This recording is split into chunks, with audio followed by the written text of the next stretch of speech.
Hey y'all, today we have the Swiss Family Robinson, and what we're on is Chapter 18, The Hollow Tree. If you remember last time, they got this palm, the sago palm, and drug it to be able to provide water to Tentholm. Let's see what they decide to do, or how they're going to make their ditch or their aquifer to be able to, or aqueduct, sorry, to be able to bring the water to them. Next morning, the boys and I started with the cart laden with our bundles of bamboos to attend to the avenue of fruit trees. The buffalo we left behind for his services were not needed, and I wished the wound in his nostrils to become completely cauterized before I again put him to work. We were not a moment too soon. Many of the young trees which before threatened to fall had now fulfilled their promise, and they were lying prostrate on the ground. Others were bent. Some few only remained erect. We raised the trees, and digging deeply at their roots, drove in stout bamboo props, to which we lashed them firmly with strong, broad fibers. "Papa," said Franz, as we were thus engaged, and he handed me the fibers as I required them, "are these wild or tame trees?"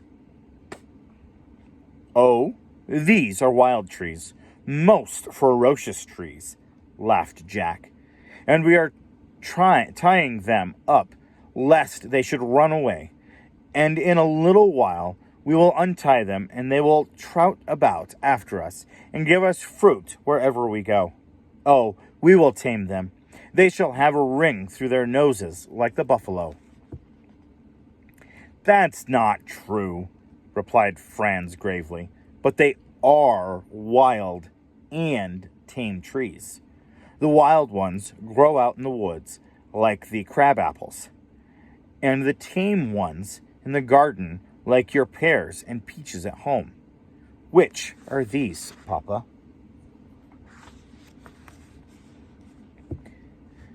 "They are not wild," I replied, "but grafted or cultivated, or, as you call them, tame trees. No European tree bears good fruit until it is grafted." I saw a puzzled look come over the little boy's face as he heard this new word, and I hastened to explain it.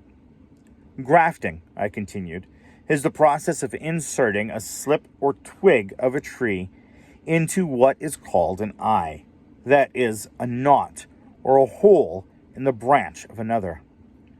This twig, or slip, then grows and produces not such fruit as the original stalk would have borne, but such as the tree from which it was taken would have produced. Thus, if we have a sour crab tree and an apple tree bearing fine Ribston pippins, we would take a slip of the latter, insert it in an eye of the former, and in a year or two the branch which would then grow would be laden with good apples." "Do you think all these trees will grow?" asked Fritz, as we crossed Jackal River and entered our plantation at Tentholm. "Here are lemons, pomegranates, pistachio nuts, and mulberries." "I have little doubt of it," I replied.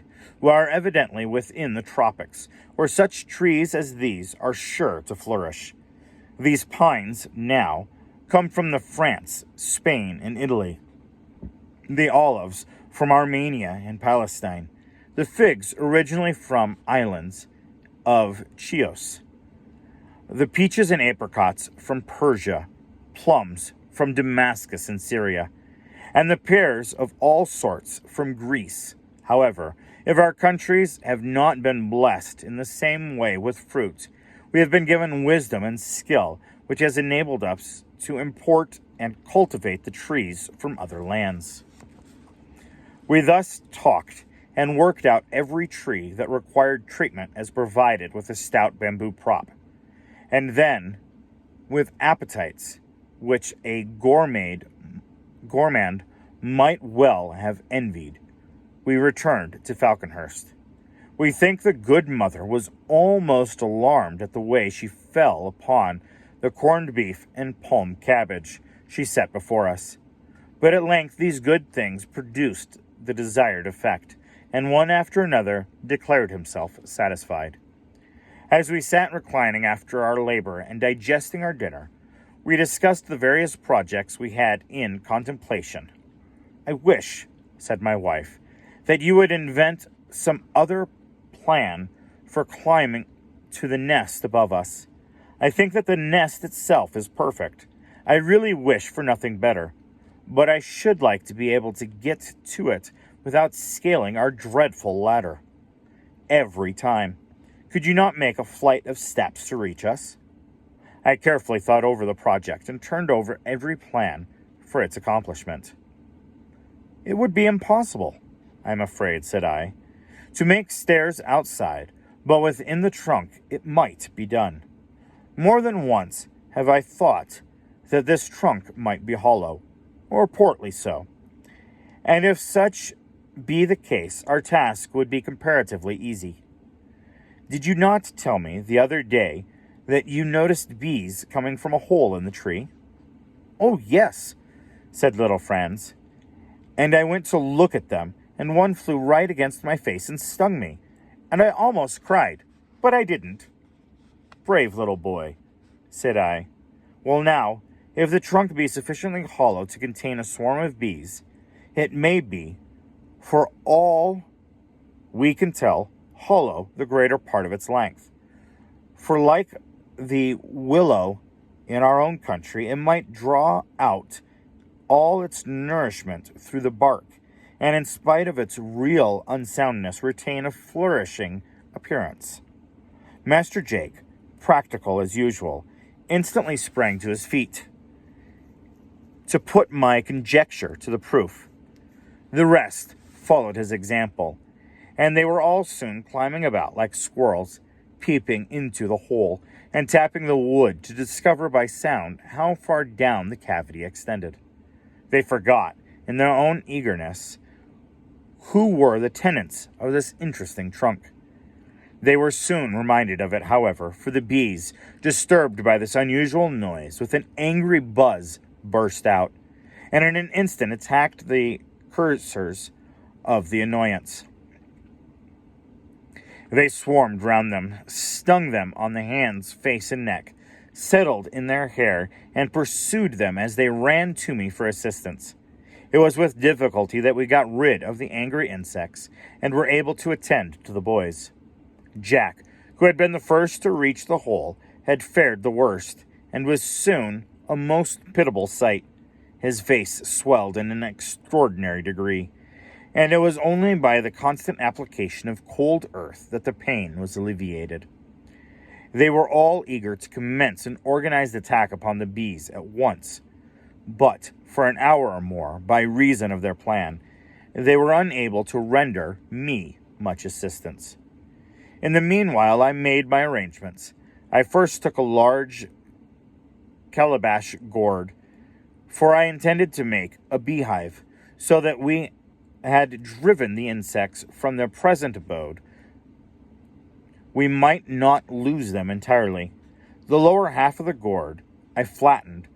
I then cut an arched opening in front of the doorway, made a straw roof as the protection from rain and heat, and a little house was complete. Nothing more, however, could then be done, for the irritated bees were still angrily buzzing round the tree. I waited till dark, and then, when all the bees had again returned to the trunk, with Fritz's assistance, I carefully stopped up every hole in the tree with wet clay, that the bees might not issue forth next morning before we could begin operations. Very early we were up and at work.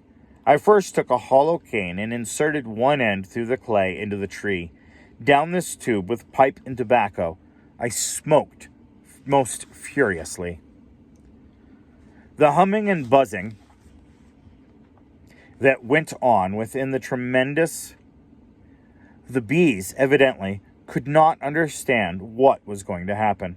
I finished my first pipeful, and putting my thumb over the end of the cane, I gave the pipe to Fritz to refill. He did so, and I again smoked.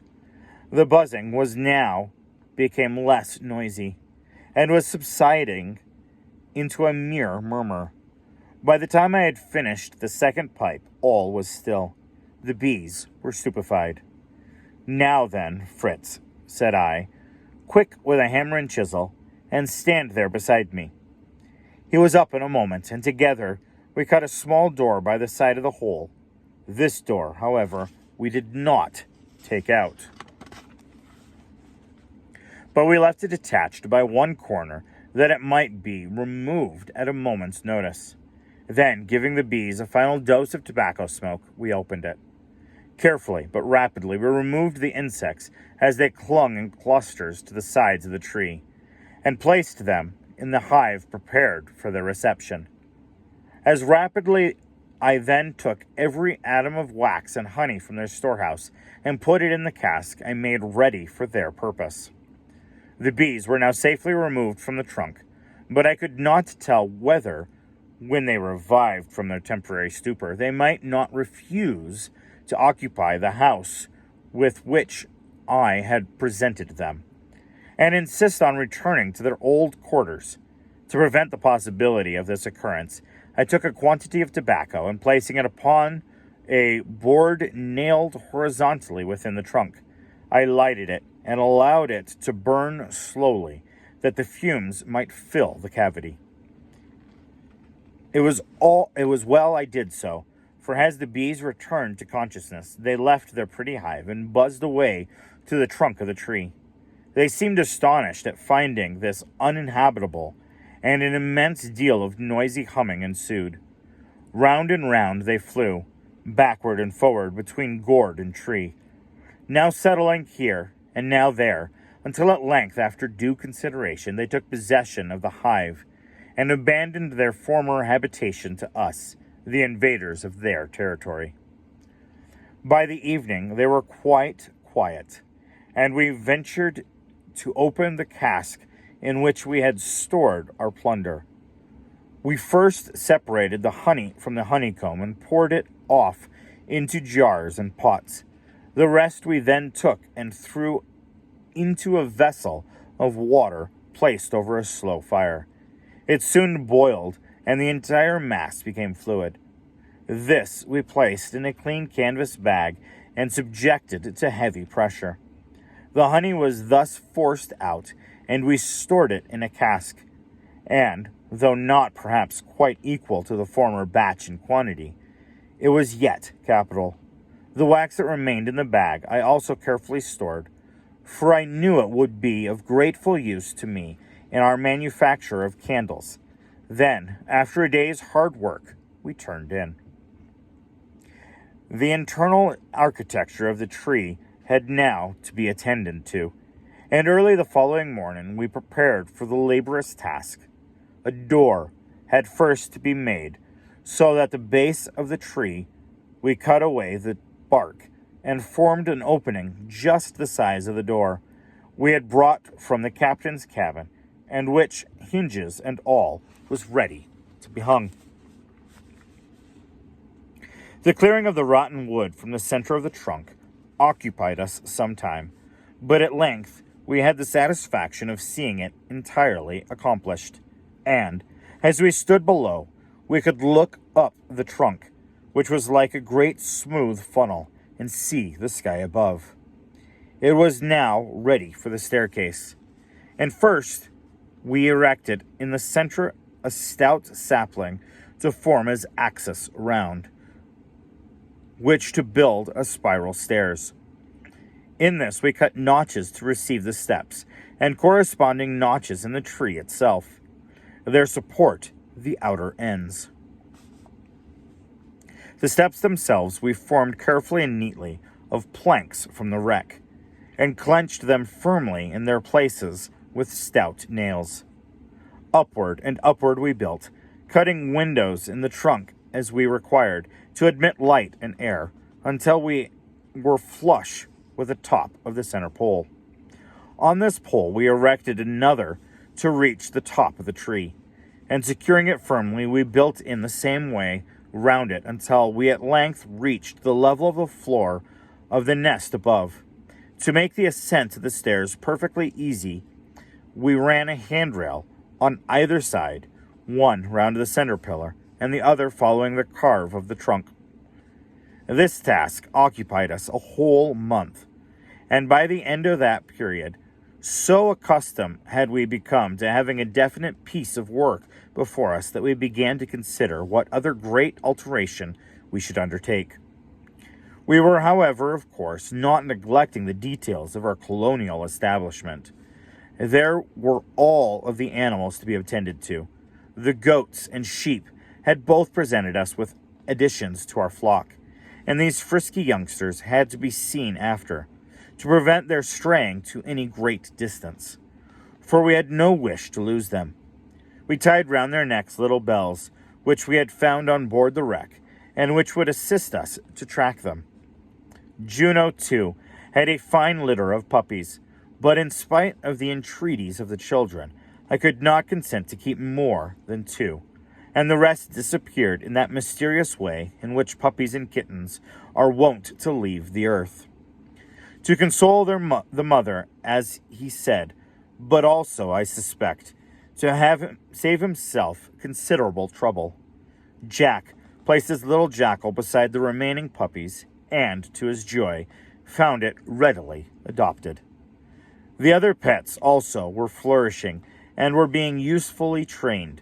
The buffalo, after giving us much trouble, had now become perfectly domesticated, and was a very useful beast of burden. Besides being a capital steed for the boys, they guided him by a bar thrust through the hole in his nose, which was now perfectly healed, and this served the purpose just as a bit of mouth of a horse. I then made Master Nips sit upon his back and hold the reins, and I prepared for him that the animal might become accustomed to the feeling of a rider, and finally allowed Fritz himself to mount. The educated of the eagle was not neglected.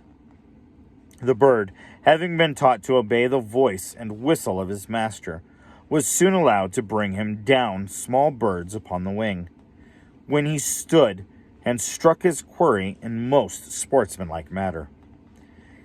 Neither was Mr. Nips allowed to remain idle, for Ernst, now that he was in his possession, wished to train him to be of some use. With Jack's help, he made a little basket of rushes, which he so arranged with straps that it might be easily fitted to the monkey's back. Thus equipped, he was taught to mount coconut palms and their lofty trees to bring down their fruit in the hamper. Jack was not so successful in his education attempts.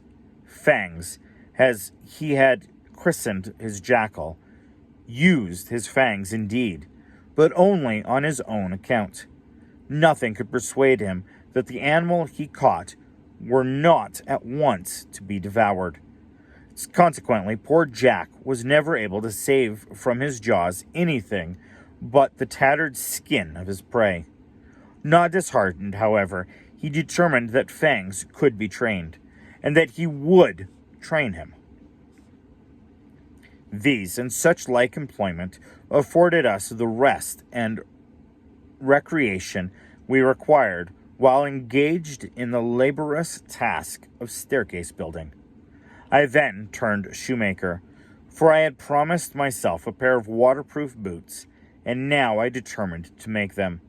Taking a pair of socks, I filled them with sand, and then coated them over with a thin layer of clay to form a convenient mold.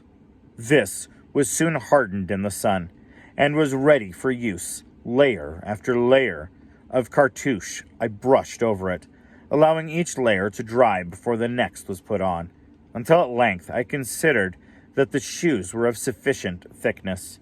I dried them, broke out the clay, secured with nails a strip of buffalo hide on the soles, brushed that over with the cartouche, and I had a pair of comfortable, durable, respectable-looking waterproof shoes. I was delighted. Orders poured in from all sides, and soon everyone in the family was likewise provided for. One objection to Falconhurst was the absence of any spring close by, so that the boys were obliged to bring water daily from the stream, and thus involving no little trouble, it was proposed that we should carry the water by pipes from the stream to our present residence. A dam had to be thrown across the river way upstream, that the water might be raised to the sufficient height to run to Falconhurst. From the reservoir thus made, we led the water down by pipes into the turtle shell, which we had placed near our dwelling, and from which the superfluous water flowed off through the hole I made in it by Fritz's harpoon. This was immense convenience, and we formally inaugurated the trough by washing therein a whole sack of potatoes, and thus day after day brought its own work, and day after day saw that work completed. We had no time to be idle, or to lament our separation from our fellow creatures. So kind of like any homestead, the softer ways of life, they are not getting as much of because of the work that they have to do. But in getting the work done, a lot of things are becoming easier for them, like it kind of mentioned there at the end. They kind of now have a form of running water, to whereas they can fill a large turtle shell and be able to wash things without having to carry buckets, or be able to drink without, again, having to be carrying buckets back and forth. What are some of the advancements that you guys would try to build here on an island or a homestead all by yourself to try to make some of the luxuries a little bit better, or some of the work a little bit easier? Go ahead and let comments down below, and you all have a wonderful and blessed day.